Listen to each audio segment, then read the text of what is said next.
Bienvenidos compañeros y docentes. Nuestro grupo está conformado por Carla Villa, María Sánchez, Clener Ali, Víctor Pardo y Viverly Contreras.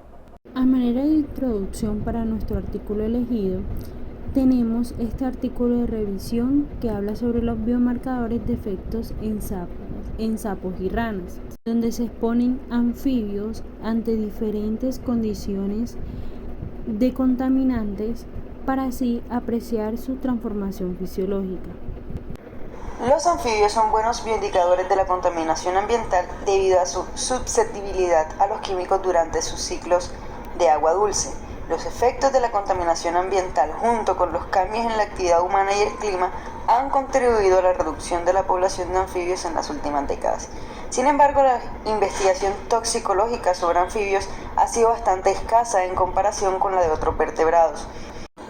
La identificación de factores de transcripción asociados con la exposición de anfibios a xenobióticos, así como otras alteraciones en la señalización hormonal, parece muy prometedora. Al apreciar los resultados del estudio, se puede confirmar que los metales pesados, los piretroides, los herbicidas, los fungicidas, la radiación, son capaces de producir modificaciones y alteraciones en el desarrollo de las diferentes especies de anuros, en su desarrollo, en su peso, en su tamaño corporal, en la forma de su cuerpo, en la circulación subcutánea e incluso en el comportamiento y locomoción, o sea, en el sistema nervioso de los especímenes. Los investigadores pudieron concluir que las alteraciones del desarrollo, del crecimiento en los especímenes son relativamente fáciles para registrar.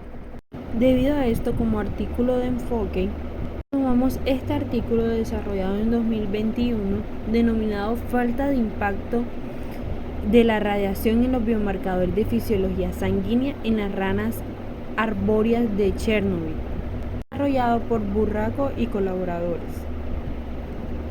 Las acciones humanas han alterado los ecosistemas naturales en todo el mundo. Entre los muchos contaminantes liberados al medio ambiente, la radiación ionizante puede causar daños severos a diferentes niveles moleculares y funcionales. El accidente de la central nuclear de Chernobyl en 1986 provocó la mayor emisión de radiación ionizante al medio ambiente en la historia de la humanidad. Aquí se examinó el impacto de la exposición actual a la radiación ionizante en los biomarcadores de la fisiología de la sangre de machos adultos de la rana arborícola oriental, Hyla orientalis, que habitan dentro y fuera de la zona de exclusión de Chernobyl.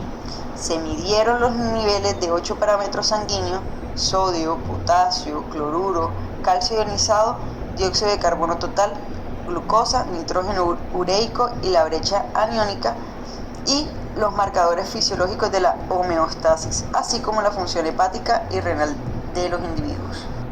Respecto al área de estudio, el mapa muestra las ubicaciones de la rana arbórea oriental estudiada, Asbuchin, Berchina, Dolchikov, ubicadas en áreas de alta radiación dentro de la zona de exclusión de Chernóbil, Selesi, Lubyanka y Glinka, ubicadas en el área de baja radiación dentro de la zona de exclusión de Chernóbil, y las últimas dos ubicadas fuera de Chernóbil. Para la fisiología de la sangre, este analizador de sangre brinda mediciones precisas de los parámetros bioquímicos de la sangre y ha sido ampliamente probado en vertebrados salvajes. Proporciona estimaciones de sodio, potasio, calcio ionizado y hematocrito, entre otros, y calcula la concentración de hemoglobina, parámetros vinculados al mantenimiento de la homeostasis y salud en anfibios. Todos los cartuchos se almacenaron a 4 grados centígrados hasta su uso y se analizaron la temperatura ambiente para evitar cualquier efecto de la temperatura en las mediciones. En la evaluación radiológica se estimó la tasa de dosis ambiental utilizando un radiómetro MKS colocado a 5 centímetros por encima de la superficie de la orilla del estanque. Brevemente, para estimar la tasa de dosis individuales totales, combinaron las concentraciones de actividad de radionucleidos en ranas, en el suelo, en el agua, y los coeficientes de dosis se calcularon para la exposición interna y para la exposición externa, considerando un solo escenario que integra 4 situaciones ecológicas que experimentan las ranas arborícolas durante toda una temporada de reproducción utilizando el software EDEN. por lo tanto, para cada rana, la tasa de dosis individual se calculó sumando las tasas de dosis interna y externa. Y por último, ejecutaron todos los análisis estadísticos en R, versión 3.6.1. Verificaron los supuestos paramétricos ejecutando las pruebas de Kolmogorov, Smirnov para las evaluaciones de datos de normalidad y pruebas de Breusch-Pagan para evaluaciones de datos de homocedasticidad. Todos los datos de todos los parámetros sanguíneos y la tasa de dosis total se transformaron logarítmicamente para cumplir con los supuestos paramétricos. En esta tabla podemos observar dos cosas. 1. El efecto de la tasa de dosis individual total y 2. El índice de condición corporal sobre los parámetros sanguíneos fisiológicos de las ranas machos.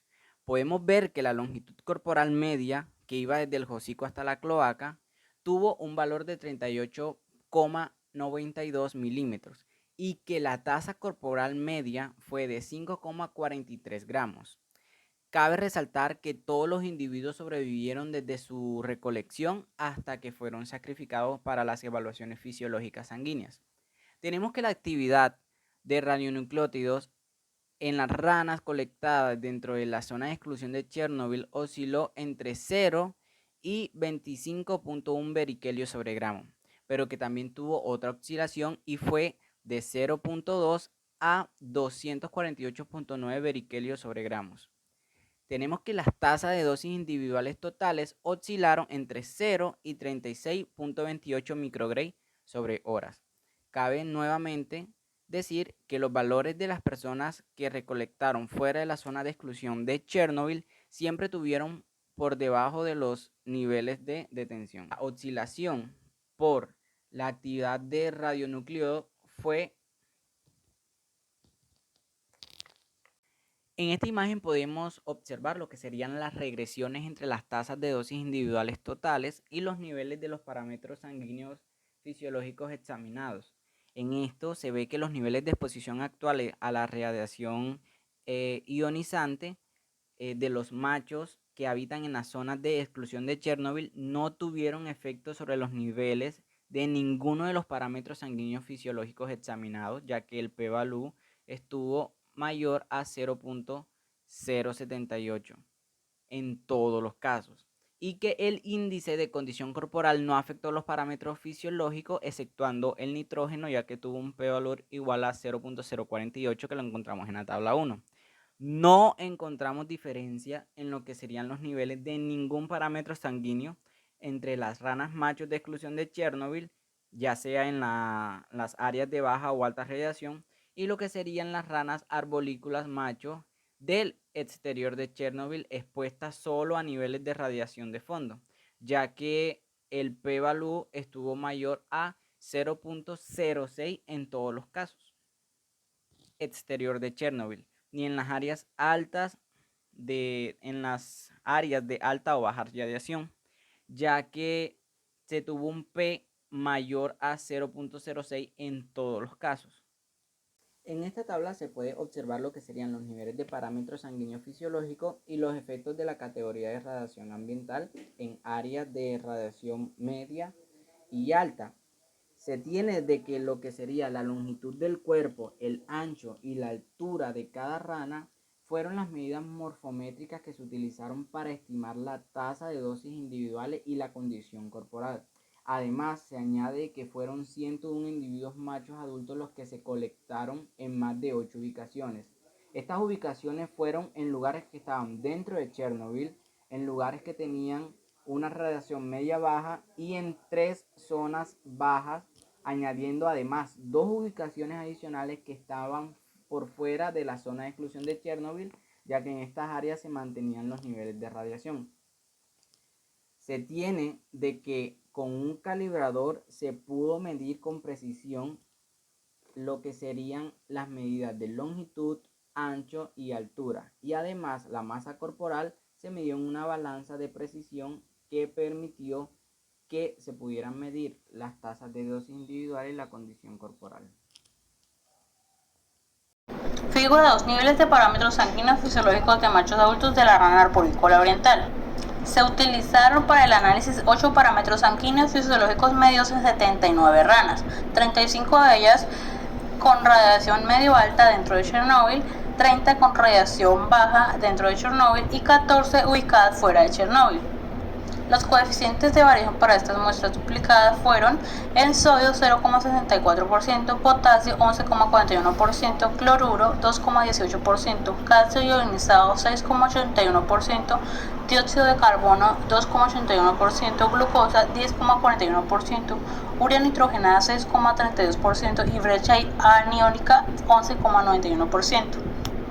Debido a que no hay información precisa sobre los niveles de referencia para estos parámetros en esta rana y la orientalis, se utilizaron como valores de referencia las ranas fuera de Chernóbil.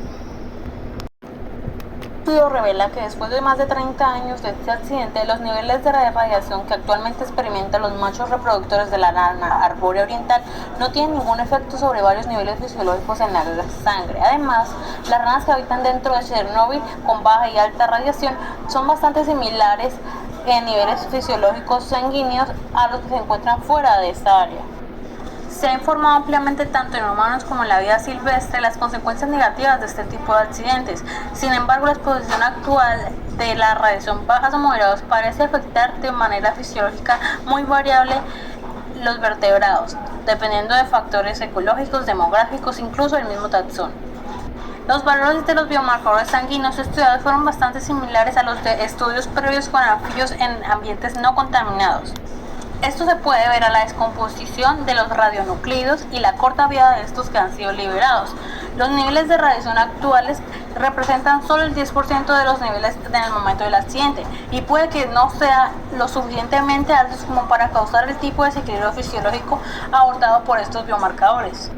En realidad, aunque las ranas se recolectaron en áreas reproductoras ubicadas a través de gradientes actuales de contaminación radioactiva para la especie en Chernóbil, muchos de los individuos examinados tenían tasas en dosis inferiores a 10, que es la tasa por debajo de los cuyos efectos negativos no se esperan, basado en valores de referencia internacionales. Sin embargo, estos valores de referencia deben considerarse cuidadosamente, ya que pueden ser bastante arbitrarios y a menudo no se basan en evaluaciones de campo. Otro punto que se debe tener en cuenta es que este estudio se centró en machos activos cantando de noche en los estanques de cría, lo que se considera en sí mismo un indicador de buena calidad de salud. Por el contrario, si algunos individuos se ven afectados por la radiación, pueden cambiar la inversión de energía de la reproducción al mantenerse somáticos y por lo tanto pasan desapercibidos. Otra opción es que la exposición a la radiación durante estas 3 décadas puede haber eliminado a los individuos vulnerables y favorecido a los individuos más capaces de ajustarse su fisiología para evitar los costos de exposición a la radiación, lo que lleva a una falta de variación entre áreas en los parámetros. Para concluir, los investigadores acordaron que se necesita más investigación que incluya diferentes especies, etapas de vida y escenarios ecoevolutivos para una mejor comprensión de los efectos que la radiación ionizante tiene en la fisiología de la vida silvestre y específicamente en los anfibios. Idealmente, los estudios futuros también deberían incluir pruebas de laboratorio con dosis baja de radiación, así como experimentos de campo para desentrañar las consecuencias ecoevolutivas de los ambientes contaminados por radioactivos. gracias por su atención.